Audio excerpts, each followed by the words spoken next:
Hey guys, welcome to my channel.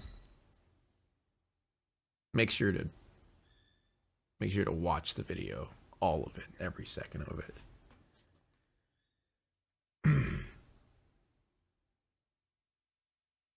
I'm getting better at intros. I'm just saying, I'm getting better at intros. Can we all agree? I'm getting better at them? Leave in the comments below how fucking good I am at intros. Is a total skeptic. She does not believe in the paranormal whatsoever and never has. Oh! Yo, we're going paranormal? Dude, we literally just had a recent stream with this shit. All right. Okay. I'm invested. I'm invested. That is a classic Pig W. But thank you. When I told her just a portion of today's story, specifically the part about the passenger in first class, you'll know when you get to that scene, she told me she was so intrigued by it. And I think the reason for that is in this story, as you'll see, there were so many witnesses, hundreds of witnesses. And so how could they all be making this up? But before we get into today's story, if you're a fan of the strange, dark, and mysterious delivered in story format, then you've come to the right place because that's all we do, and we upload once a week. So if that's of interest to you, please invite the like button to come over your house for a Ouija board session, and then after everyone has their fingers on the pointer, ask if anyone likes the like button. You wait for and then me. casually push the pointer towards no. Also, please subscribe to our channel and turn on all notifications so you don't miss any of our weekly uploads. Can't wait to see let's his get into balls. today's story.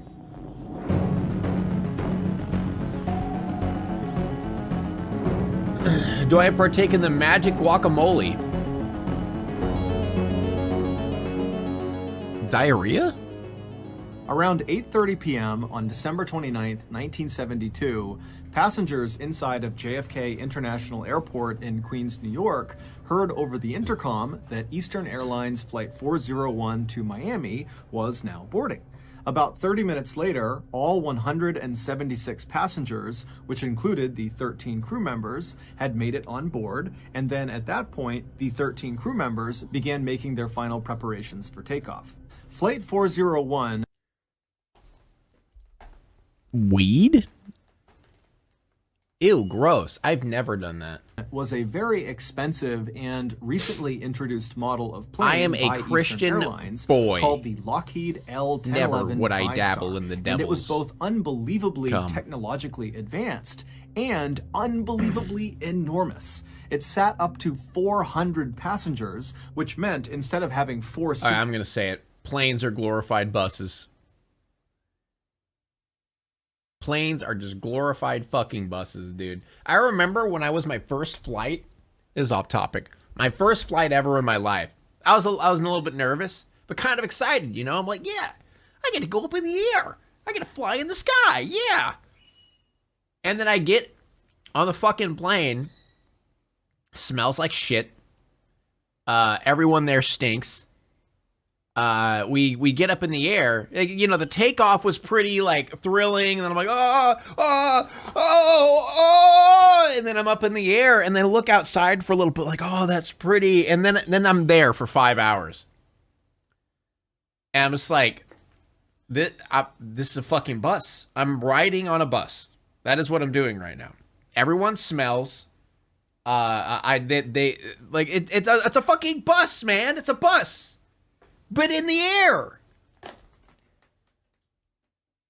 Sorry. To a row, like you would expect inside of a passenger jet.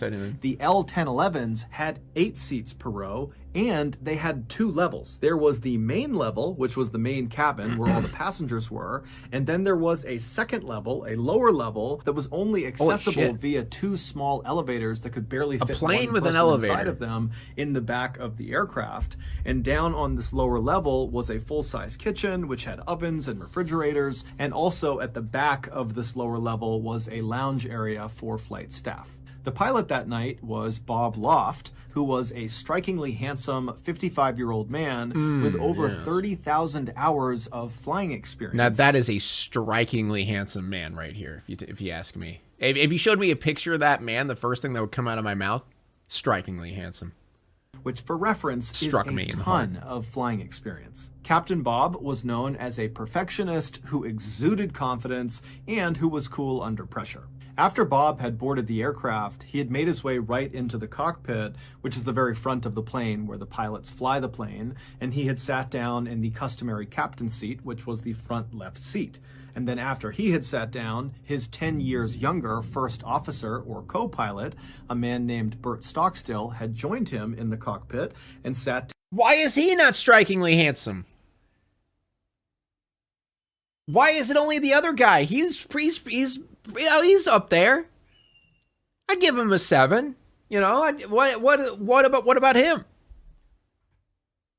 Favoritism. Down in the customary co-pilot seat, which was directly to the right of Captain Bob. And so after the pilot and co-pilot were both seated, the remaining 2 members of that night's cockpit crew came into the cockpit. Now, normally in most passenger jets, there were only 2 seats in the cockpit, but because L-1011 planes were so massive, there were 4 seats in the cockpit. And so one of the last 2 men who joined the cockpit was 51-year-old Don Repo, who was the flight's engineer. And despite him being this big, he's not handsome either, I guess, ox of a man, he was actually known as but he's a strong ox. Fairly soft-spoken and very approachable. And so Don came into the cockpit. He said hello. What are these, like, strong as an ox, but he's very soft-spoken and he's very approachable. Ladies watching, he's a very approachable man. Ladies out there, come on. I mean, he's not bad. Like, come on. Reed Coles. What if you can check out new Ghost Files trailer? Oh yeah, me and my wife actually watched that. We're excited to see the show. Has it released yet? The first episode, or no? We saw the trailer the other day. I'm excited to watch that. Hello, and then he sat down in the seat right behind the co-pilot, Bert, and then a few seconds after dawn, the last man came into the cockpit. It was 47-year-old Angelo Donadeo. Angelo was not actually part of that night's flight crew. However, he was an employee of Eastern Airlines, and that night he needed to get to Miami, and so the company had put him on Flight 401 and sat him in the 4th and final seat in the cockpit right behind Captain Bob. Around 9:10 p.m., all pre-flight checks had been completed, all passengers were seated, as was the crew, and so Captain Bob began taxiing over to the runway. 10 minutes later, at 9:20 p.m., Captain Bob pushed the throttles forward, and the plane began to take off. A few minutes later, and Flight 401 was airborne up in the night sky over New York, headed south towards Miami. For the next 2 hours, this flight was completely normal. In fact, it was so normal that one of the passengers, named Jerry Escow, actually wrote a letter while he was on the plane telling Eastern Airlines how great their airline was and how smooth this flight was. His plan was, once they landed, to mail this letter to Eastern. Someone said, real question, does this YouTuber we are watching make stuff up? Is it know that he pretty much makes all this extra detail up? How could he know that he's easily approachable? Well, you guys, I've been over this with you 1,000 times. Mr. Ballin has been in every one of these stories that he's talking about. That's why he knows so much. He's been there. You know? Every story we've heard from him, he's been there. He was watching. There. Now you know. Eastern Airlines. But at 11:32 p.m., so 2 hours and 12 minutes after takeoff, this flight would go from being very routine and normal to being anything but. At 11:32 p.m., Captain Bob began his approach to Miami International Airport, but when he lowered the plane's landing gear, his co-pilot Bert noticed they had a problem. L-1011 jets, like 401, have 3 pieces of landing gear. They have wheels that come down under the left wing, they have wheels that come down under the right wing, and they have wheels that pop out of the nose of the plane. And each of these pieces of landing gear has a corresponding little light bulb, a green light bulb, inside the cockpit that once that piece of landing gear comes down and locks in place and is ready to be landed on, its green light will go on inside of the cockpit. But when Captain Bob lowered their landing gear, his co-pilot Bert noticed, only 2 of the lights came on. The one that did not light up was the nose landing gear. Now, Captain Bob and the other men in the cockpit, when they saw this issue, they immediately assumed it had to be the light bulb itself that was faulty, not the actual nose landing gear, because this plane... Yeah, that's the smart thing to do. I think that's the smart thing to do in this situation. Just assume that everything's fine and risk everyone's lives. It was brand new. It had been checked before they left, so the likelihood of the nose landing gear being faulty was incredibly slim. And so Captain Bob, while maintaining his approach towards Miami International, he retracted the landing gear, and then once it had come back into the plane, he just lowered it again, thinking this time all 3 lights would come on. But once again, once the landing gear was deployed the second time, still the nose landing gear light did not come on. And so frustrated, Captain Bob hopped on the radio and contacted Miami Air Traffic Control and told them that he could not confirm his landing gear was actually safe to land on, and so they would have to circle around for a bit in the sky and get it figured out. And so Miami Air Traffic Control acknowledged what Captain Bob said and then directed Captain Bob... So is the twist that the plane isn't real? Just like the end of the video, it's just like, and the plane was never there. To fly out over the nearby Everglades, which is a massive wetlands area in Florida, and to stay out that would over be a the good Everglades ghost story. away from other traffic until they fix the problem. And so once Flight 401 was out over the Everglades flying in a circular pattern, Captain Bob and his co-pilot set the plane to autopilot so that it would maintain a constant altitude of 2,000 feet and a constant speed of 200 miles per hour. And so once the plane was all set, Captain Bob and his co-pilot Bert began fiddling with this front nose gear indicator light bulb, which they were convinced was faulty. And so they started by pressing on the light, and when that didn't work, they began twisting it, and when that didn't work, they actually pulled the light bulb off the panel and kind of blew the dirt and grime off of it, and then they jammed it back into the panel. But as soon as they did, not only did it not go back on, but they realized they had put it in sideways, and so they couldn't actually get it out again. And so what now a they're bunch of thinking, idiots. this light's not going to go on at all. We need to find another way to make sure the nose landing gear has come down. And so Captain Bob at this point is totally frustrated, and so he turns around and he looks at Don Repo, the I do not know how to pronounce that. Here it goes, chap. Here it goes. Mjölk. Mjölk. Mjölk. Greetings from Sweden. Your videos have helped me a lot the past year. Continue making great videos. Wait, it was $71? Holy shit. I didn't know what the SEK meant. $71. Oh my God. Thank you. Holy shit. I'm always skeptical about the different currencies because I don't know the difference until it goes through. Holy shit. Thank you. Thank you, Mjölk. I don't know. Mjölk. Mjölk. I'm so fucking sorry. I'm genuinely sorry for how you have to hear me pronounce it. Mjölk. All right, moving on. Thank you so much for that. That's fucking crazy. Jesus. Flight engineer who's sitting right behind the co-pilot, and he tells Don to go down into the hellhole and directly inspect the front landing gear himself.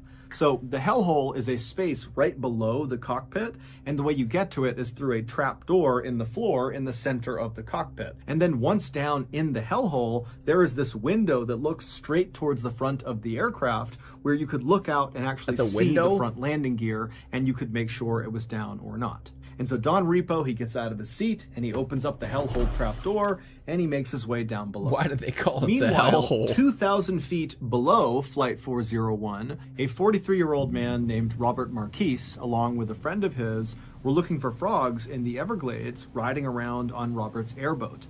An airboat is a flat-bottomed boat with this huge fan on the back of it that propels it forward. It's popular in the Everglades because the water depth is so shallow. At points in the Everglades, the water's only a couple of inches deep.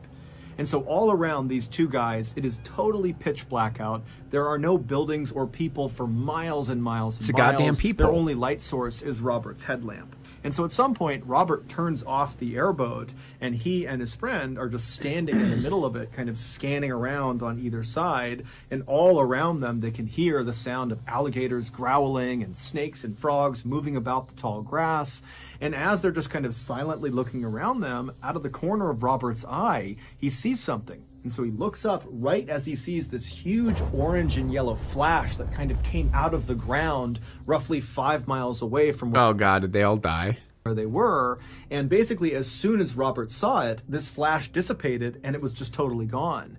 And so he turned to his friend who had not seen this flash, and Robert said, "Hey, let's go investigate. Let's see what that was." And so Robert fired up his boat again, and he began flying across the Everglades straight in the direction of where he saw this flash.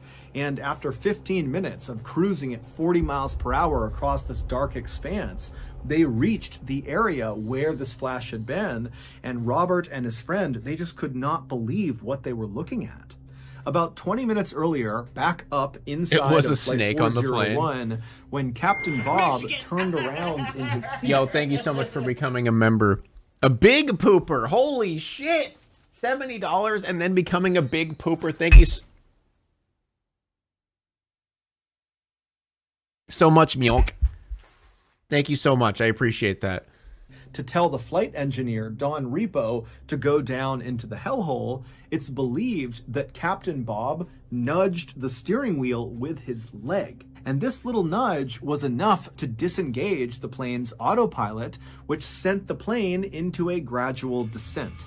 But nobody noticed. Because, one, it was totally pitch black outside. The Everglades below them, there's no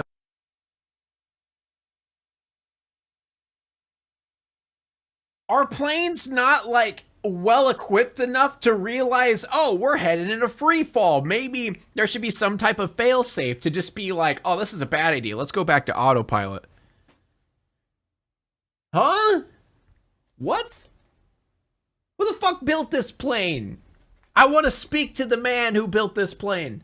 No lights, there's nothing, and there was no moon that night. And so when they're looking out the window, there would have been no visual cues that they were Yeah, how would you not feel up, or that? anything. It just would have looked like a total void outside.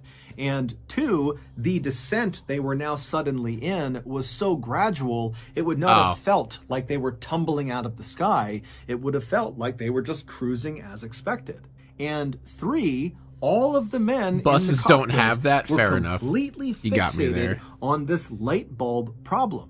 In fact, they were so fixated that when an alarm went off inside of the cockpit telling them they had dipped below their intended altitude of 2,000 feet, they were now going down, nobody noticed. Although, to their credit, this alarm only sounded once and it wasn't that loud. And so not long after dawn, An alarm that is supposed to tell you that you are headed in a free fall to your demise isn't that loud. Who built this plane? I want to have a conversation with the idiot who built this plane. What the fuck? And it doesn't even continually go. It just goes for a little bit. Bro. Repo had gone down into the hellhole, the plane crashed into the Everglades. No one on board Flight 401, from the cockpit crew to the passengers to the other flight staff, had any idea they were in an emergency until they hit the ground. And when they hit the ground, the plane exploded, and that was what Robert Marquis saw when he looked up and saw that yellow and orange flash. And so Robert and his friend, they speed over to the crash site, and when they get there, they are the first ones there. And even though they're looking out and they can hear the sound of all these people screaming and crying and moaning, they can't see anything because the fire from this huge explosion was already out because the swampy wetlands had pretty much immediately extinguished it. And even though the plane had crashed into the ground at over 200 miles per hour, it had not struck the ground at a very steep angle because basically the plane was in this gradual descent pattern and just kind of coasted until it hit the ground. And so that, combined with the soft, muddy ground of the Everglades, meant that the impact of the plane hitting the ground was not nearly as violent as other plane crashes were, and that ultimately saved lives. In fact, dozens of passengers survived the initial impact with the ground. but Initial? many of them were left with these horrible injuries, or they were trapped within the wreckage, or both. I thought they were When going to die Robert from and his something friend else. arrived at the edge of the crash scene, Robert lifted up his headlamp and began to scan, and he saw all these body parts sticking out of the ground, and then his light rested on the first survivor he saw, and it was this man whose clothes had been completely burned off from the explosion. All he had on was just a little bit of his socks on both ankles, and this man was still strapped into the seat that he had been on the plane. And when the Thank you, Leela W. That's a classic Leela W. Thank you so much for 2 months. Person who built this plane, yeah, I'll just put one single alarm in this plane to let people know they're about to die. And it doesn't even, it's just for the pilot, man. It's not for anyone. It's just a pilot. It's the beep, boop, beep, boop. Oh, yeah, you guys are good. You guys heard that one, right? the plane had broken up. His seat had fallen forward into the mud, pinning this man's upper body and most of his face under several inches of water. And so as Robert had scanned over with his light had hit this man's face, and he had looked up and pleaded with Robert and his friend to come get him before he drowned. And so Robert and his friend, they jumped off their boat and ran over to this guy and pulled the chair up and out of the water, saving this guy's life.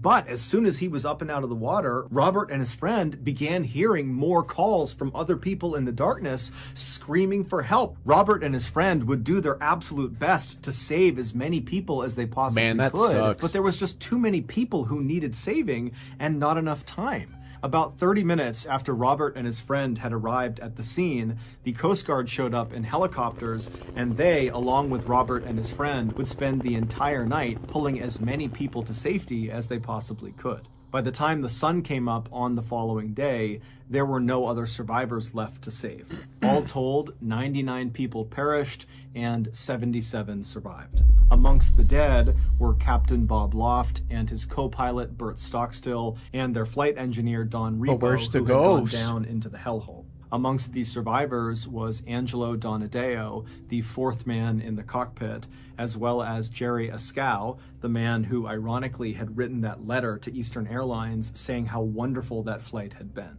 A major investigation following the crash would confirm that the reason Flight 401 went down was because of a number of factors, most notably human error. The investigation would also confirm that the nose landing gear was working perfectly fine.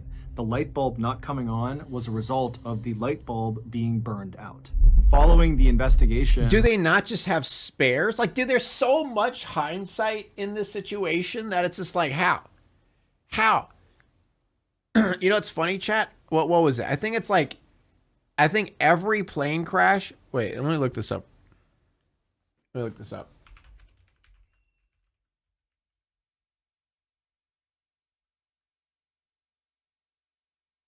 Okay, human error is the leading cause of both commercial airline crashes and general airline crashes. More than 88% of all general aviation accidents are attributed to human error, especially due to loss of control by the pilot during flight. So basically, just trust the plane, man. Just trust the plane. That's all you got to do. That's all you got to do. Like, there was one story I remember seeing where a dude, that their plane was in a free fall, and if he just left it in autopilot, it would have auto-corrected and been fine. But they took the reins and then fucked everything up, and they all died. Eastern Airlines would make every effort to compensate both the survivors of the crash and also families of those who were killed. Pilots are hella overworked. Eastern Airlines would also make major changes to their training for their pilots and co-pilots and anybody that was ever going to be in the cockpit to ensure this type of disaster never happened again. But this was not the end of the story for Flight 401. A message from our sponsors. I was recently eating lunch with a friend of mine in Uskapog, Rhode Island, when he asked me, John... Uskapog? That's a fucking place in Rhode Island? Dude, I want to move to Uskapog. Still considering moving to New England, chat. Uskapog? What is your biggest dream in life? Now, ever since I was a literal newborn baby, I've had a huge dream, but I've always been too scared to commit to it. I want to make a mildly effective fight me, but where's he climbed up into a tree. Amazing meal service. Oh, there it is. There it is. It's HelloFresh. All right. Go to HelloFresh.com and use code MrBallin16 for Poggers. 16 free meals across 7 boxes and 3 free gifts. Again, that's HelloFresh.com and use code MrBallin16. Chat, I haven't gotten a sponsor in months, so go ahead and use his code. No one wants to sponsor me! I'm pretty! Why? Why? Sorry. Sorry. I'm letting out. I'm pent up. For 16 free meals Sadness. across 7 boxes and 3 free gifts. Okay, back to the story.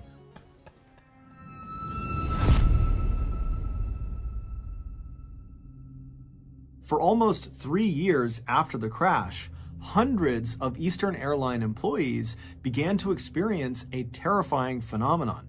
Now, at first, many of these employees were going to their superiors and reporting what happened to them, but very early on, Eastern Airlines made it clear that they didn't want anybody to talk about this.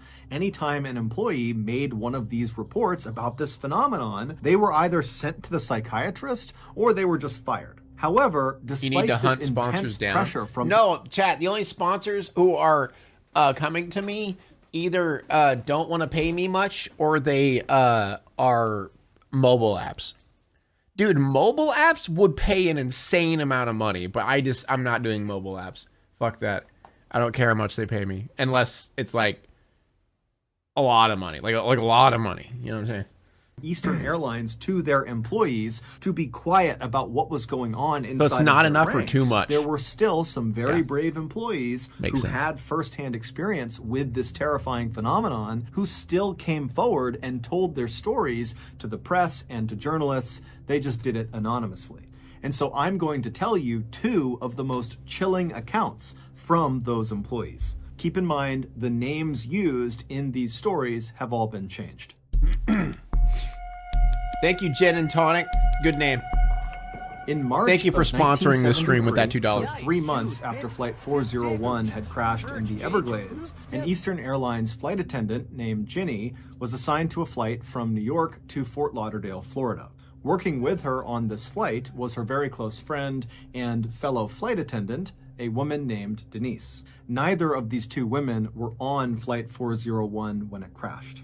The plane these 2 women would be working on their flight to Florida was called number 318 by Eastern Airlines, and it was an L-1011, just like Flight 401 had been.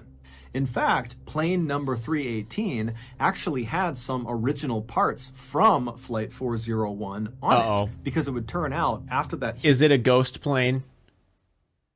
Is it really a ghost plane? Huge investigation was done on the crash, the investigators discovered lots of parts from Flight 401 were still in pretty good shape. And so after rigorously testing them and ensuring they did really work, those parts were actually installed on other L-1011 jets in the Eastern Airline fleet. Now, for the record, this was not considered an inappropriate thing to do. These parts were extremely expensive and they worked perfectly fine and they were not involved in causing Flight 401 to crash. And so no one batted an eye when Eastern Airlines put these parts on their other planes. So Ginny and Denise, along with several other Eastern Airlines flight attendants, board plane number 318, and after takeoff, the flight attendants began going through the very long and drawn-out process Ghost snakes. of getting food and drink for the nearly 200 people on board the flight. And so the way the flight attendants divvied up the work is they would have some of the attendants on the main level of the plane in the cabin taking orders from all the passengers, and then the other flight attendants would be down on the lower level, the second level of the plane where the kitchen was, preparing all the food and drinks. And so at some point during this process, Denise, who was up on the main level helping with taking orders, realized she didn't have anything to do. She had taken all the orders she could, and so she decided she would head down to the second level, to the kitchen, where her good friend Ginny was, to see if she could help her. But ironically, as Denise got in the elevator in the back of the plane and began heading down to the second level,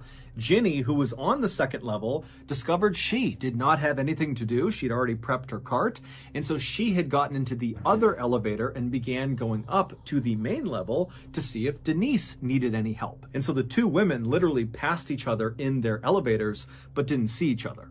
And so once Ginny arrived at the main level, the cabin level, she got off the elevator and she walked down the aisle and she began asking around to the other attendants if they knew where Denise was. And they would tell her, oh, you know, she just left a minute ago to go down to see you. And so after a couple of minutes, Ginny would leave the main level and go back down the elevator to the lower level to find Denise.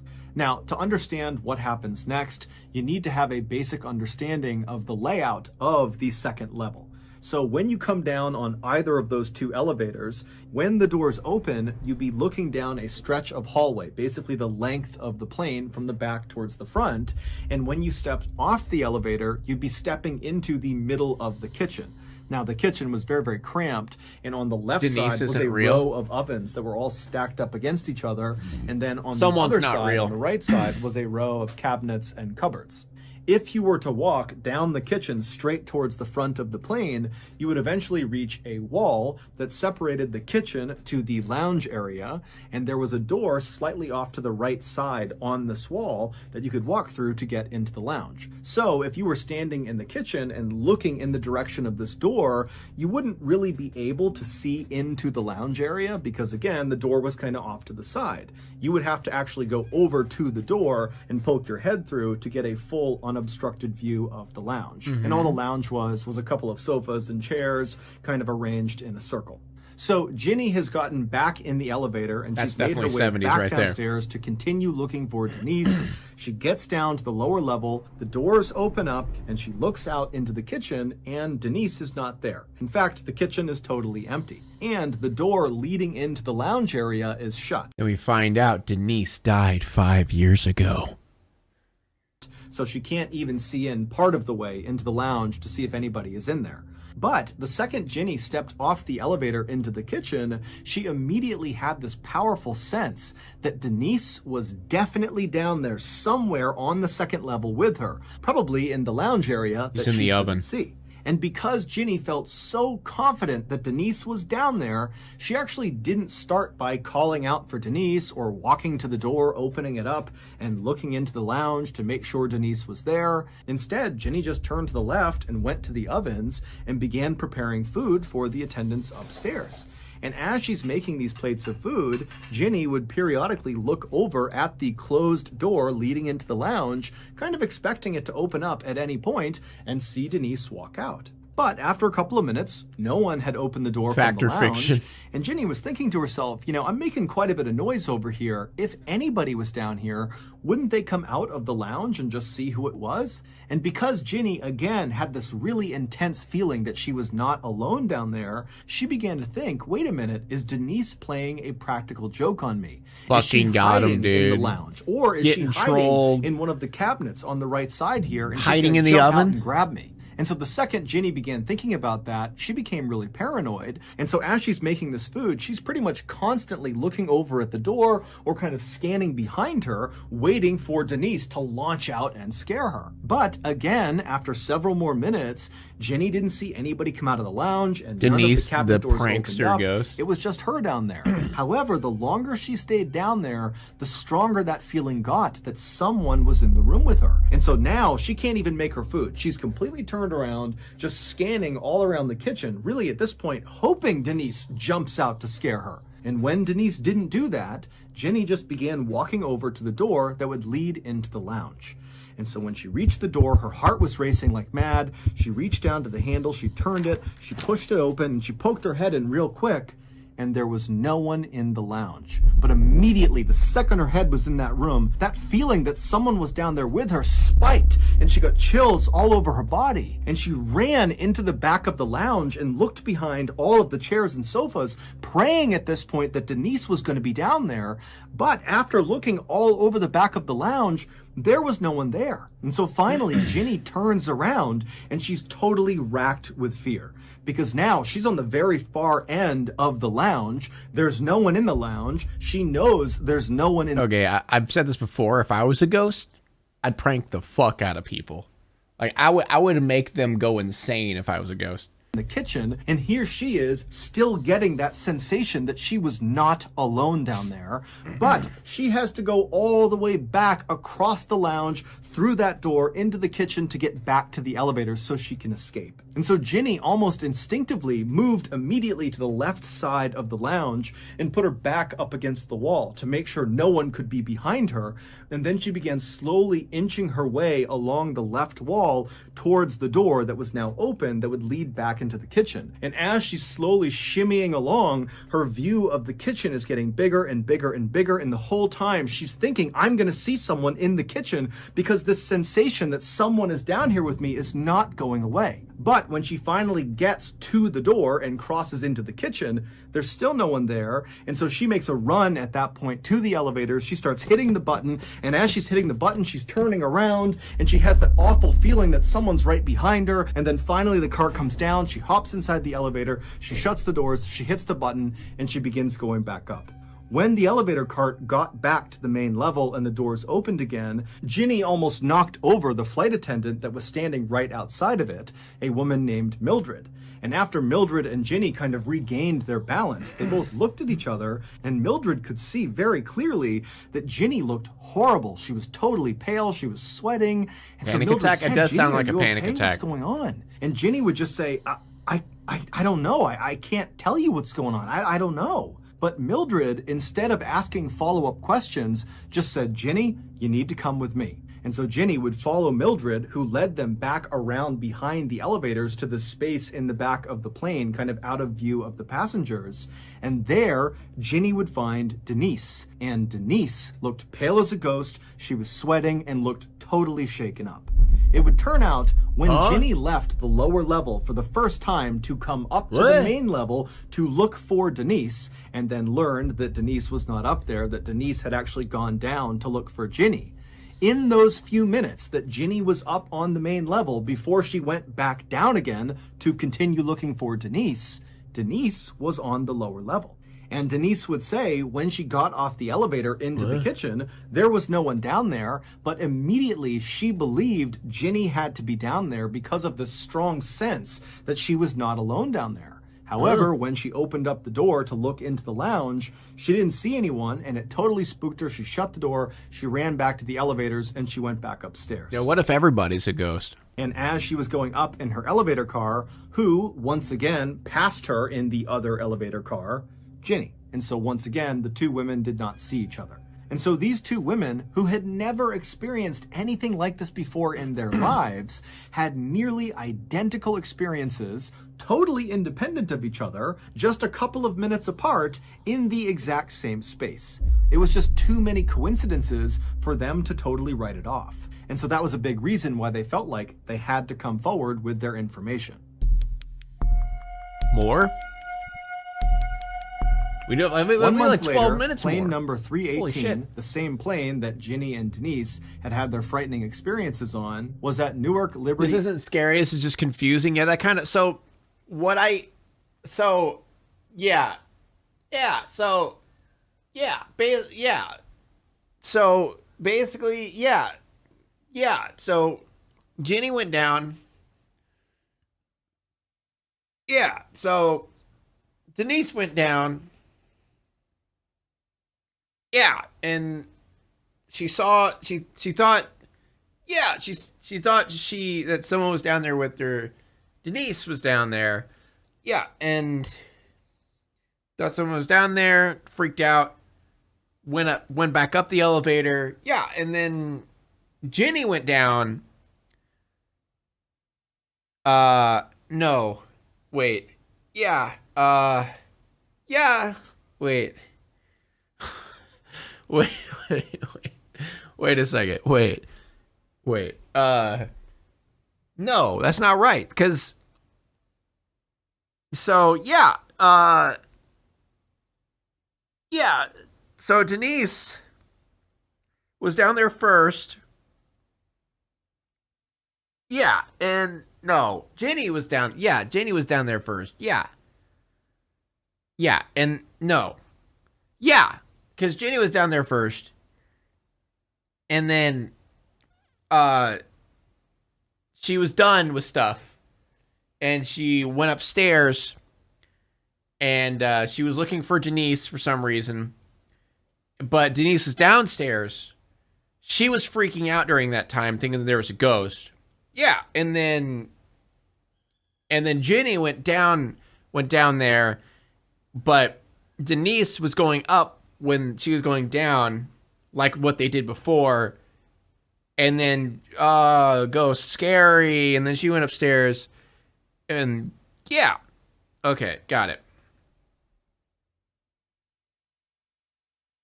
Yeah, okay, you guys got it. 35 smackaroonies. Detached and defensive. Hey, I finally got a job. It pays well. So here's 30 quid. I'm a longtime fan. It's been super cool to watch you and your content grow and change. Thank you so fucking much. I'm glad you got a good job. That's awesome to hear for anyone ever in life. The fact that people actually get jobs that pay nowadays. Insanity. Good job. Yeah. And thank you for the 35. Moving on. What was the video about? The International Airport in New Jersey undergoing pre-flight checks from its crew before its flight to Miami that morning. After most of the checks were done, the passengers were allowed to board the plane, and then after it seemed like most of the passengers had arrived and taken their seats, the senior flight attendant, whose name was Sis, began counting the people. Who names someone Sis? On board the plane to make sure they had everyone. And after counting up and down the rows, she realized their head count was off by 1. They had one too many people. And so when Sis began recounting, she actually quickly identified the discrepancy. Sis was standing in first class in the aisle, and as she was counting down the left side of first class passengers, she noticed there was an Eastern Airlines captain seated in one of the seats. And so immediately Sis thought, he was never there. I don't recognize this person, but since he's in uniform, he must be deadheading. Deadheading is a fairly common practice for airline employees where if they need to be on a particular flight but are not physically at the origin airport, they will just hop on another company flight that happens to be going to the airport they need to go to. And at least in the 1970s... He's deadheaded because he's actually dead because he's a ghost? Oh my god! Yeah, can we name someone Sus next time instead of Sis? It was not uncommon for employees not necessarily to tell the flight staff until they were literally on the plane, because these employees would just check the manifest, see if there were openings, and then climb on board. And so Sis assumed that was exactly what this man had done, and that was why he was unaccounted for, and it was why they had this extra person. And so she just needed to get his name to account for him. And so Sis turned and took a couple of steps until she was right in front of this guy who was still just seated looking straight ahead, and Sis introduced herself and asked him if he was deadheading. But the captain just continued to stare straight ahead and didn't even seem to register that Sis was talking to him, despite the fact that Sis was right on top of him and speaking very, very clearly, and nobody else was talking. And so Sis, who was aware of the fact that this guy clearly should have heard her, just kind of waited for a second and then just asked again, hey, what's your name? I need to make sure that you are in fact deadheading. But again, this captain just sat... I just realized that someone in chat said, how can you date someone called Sis? Like when you're, like if you're having, so you're having sex with Sis. Because you would, oh.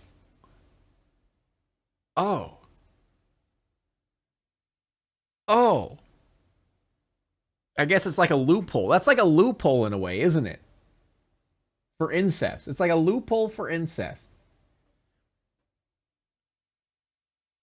All right, okay, this is getting deep. We need to move on. There without moving and didn't remotely react to Sis. Now, by this point, another flight attendant named Diane had looked over and actually saw Sis having this strange interaction with this Eastern Airlines. I'm never gonna get over it now. God damn it. God damn. I'm never gonna get over it. Fuck. Yeah, dude, it's Sissy is worse. People are like, oh, it's short for Sissy. Sissy would be worse. Like, imagine you're having sex and then you call them Sissy. Oh, I'm enjoying this very much, sissy. Is that sex talk? That's how I talk to my wife. I am enjoying this very much, sissy. Is that how people sex talk? I need to work on it. I need to get better at it. Man, this is some wonderful sexual interaction we're having. That's just me. All right, I need to move on. I need to stop this. Captain. And so Diane walked over and listened as Sis, for a third time, tried to get this guy's attention, but he still did nothing. And so Diane and Sis, they start looking at each other like, what do we do about this? And at some point, Sis just says, okay, I'm going to go tell the captain, he can deal with this. And so Diane stayed in the aisle next to this silent seated captain while Sis turned and walked towards the cockpit, and she told the captain, whose name was George. And so George, he leaves the cockpit with Sis by his side, and they start walking down the aisle back towards where this guy was and where Diane was. And by the time they get there, 6 other passengers kind of in the general vicinity had noticed something strange was going on. And so they were all kind of turned around in their seats, Sis was looking sus at this captain who was sitting there, and Diane and Sis and George kind of waiting to see what was going to happen. And so George and Sis, they walk right up alongside Diane and this seated silent captain, and George immediately crouched down to get a good look at this guy's face, because again, this captain is just looking straight ahead with a hat on, and so no one had really looked at him yet. And so George kneels down and he sees this guy's face for the first time, and he falls over and goes, oh my God, that's Bob Loft!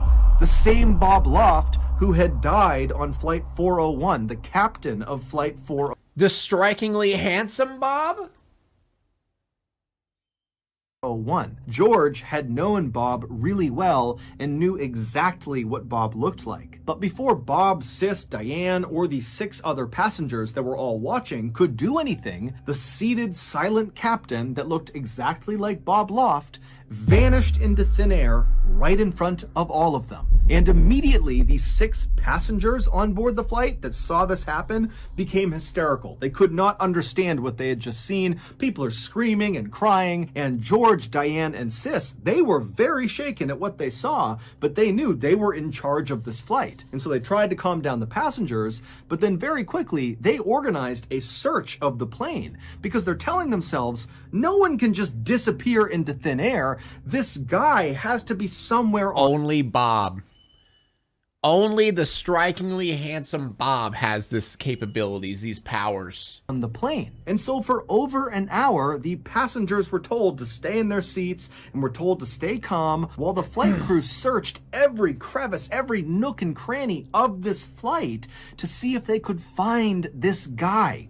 But they never did. And so after a very long delay, plane number 318, along with its very shaken up passengers and flight crew, eventually rumbled out onto the runway and took off. When they landed in Miami, the first thing George, Diane, and Sis all did is they went in and filed a report about what they had seen, about this vanishing person.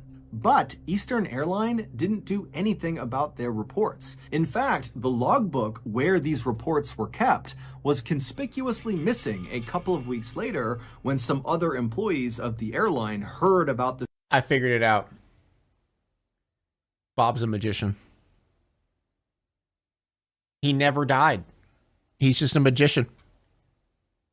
Vanishing person and wanted to read the reports themselves. And when these employees went to their superiors and asked if they could get this logbook, the answer from the top was George, Diane, and Sis never filed those reports. There was no vanishing person. This whole thing is a bunch of crap. But George, Diane, and Sis all said, we filed those reports, and apparently some other pilots within Eastern Airlines had actually seen the reports before the logbook went missing, and they would tell other people that what they read was terrifying. Well, yeah, I mean, that totally makes sense why they would not release that to the public, as it would probably freak out people. Or it could be a good business opportunity. If there was a haunted airplane, dude, that could be a selling point. That could legitimately be a selling point if there was a haunted plane. Do you know how much money people pay to, like, go to fucking stay the night at haunted houses? Dude, they can make millions. Okay, maybe not millions, but they can make a lot of money doing that. Over the next 2 years, there would be an astounding number of other totally unexplainable events that took place on Spirit other planes Airlines. within Eastern Airlines fleet. However, the strange events only occurred on L-1011 jets that had parts on them from the crashed Flight 401. Some of these unexplained events included more sightings of the silent seated captain who looked just like Bob Loft. And in fact, one of those sightings was by an Eastern Airlines executive who, after seeing this captain vanish into thin air right in front of him, the executive freaked out and ran off the plane and demanded the plane be searched top to bottom. But like the last search, nothing was found. On another occasion, the catering company that loaded food directly into the second level of these L-1011s, basically right into the kitchen, one of their staff spotted a man wandering around the lower level that looked just like Don Repo, the flight engineer from the doomed Flight 401. And when this staff member spoke to this man who looked like Don Repo turned towards him and then vanished into thin air. The catering company was so scared when this happened that they refused to go back into the plane, and it caused a massive delay. On another flight, on board plane number 318, the pilot and Bob co-pilot Loft hide and seek champ.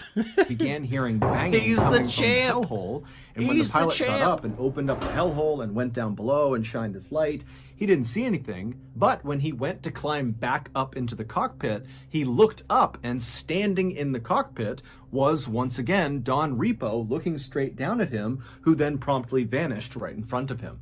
On another flight, a female passenger and coach, who had been quiet the entire flight, suddenly began screaming hysterically.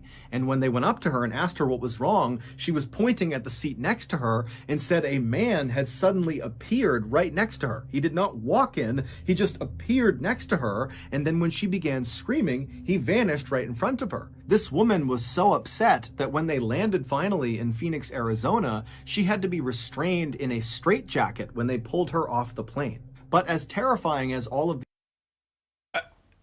What? What? What? That's so stupid. Okay, I don't know about that. these events were, there was That at just least sounds like a one dumb instance person. where these apparitions appeared to be helpful to the people on the plane. One captain said he walked into the cockpit, and standing in there was flight engineer Don Repo, and Don promptly told the captain about a specific malfunction in one of the engines before Don vanished in front of this captain. Now, this captain was horrified at what he had just seen, but he did actually go down. Imagine walking in on a ghost, and it's like, hey, bro, yo, you might want to check out your engine, man. You got some stuff you need fixing. All right, peace. Gone. What? Okay, check. Yeah, let me see if the grocery stuff, if they're on their way. They have not left yet, Amy. They're not done yet. But we did get a couple Amazon packages. Down and have that engine looked at, and sure enough, the malfunction that Don Repo said it had. Then finally, in 1974, all of these strange events just came to an abrupt stop. Now, no one knows exactly why, but in 1974, Eastern Airlines, despite telling the world they didn't believe any of the reports of these strange happenings on their planes, despite that year, they went into every single one of their L-1011 jets, and they removed any parts that had been placed on them from the crashed Flight 401. Despite the fact none of those parts were faulty. They were removing perfectly good parts, and they never gave a reason. And after they did that, all the sightings just stopped. I mean, I'll be honest, it is kind of fucking weird that a plane crashes, hundreds of people die. Well, I'd say it was like 80 people die, and they're like, well, it's still usable. We can still use these parts. Like, it feels weird, doesn't it? In general, like regardless of the spoopy stuff. Isn't that weird? Like imagine a fucking car crash kills an entire family. Like, you know what? We can still use these tires. These tires are pretty good. You can use these. recycling, then recycle it. Like, destroy it and then use it for something else. Like, melt it down into something else instead of just using the part. You know what I'm saying? I mean, if it works, it works. I don't know. Maybe I'm the fucking weird one here. How is that possible that I'm the weird one and chat's the normal one? That never happens. I'm always the normal one.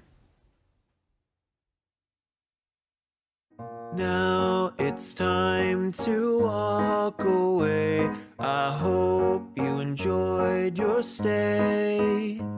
Did you laugh or cry or maybe subscribed? I'll thank you either way. You know I will miss you. I hope you return. Tell your friend or your mother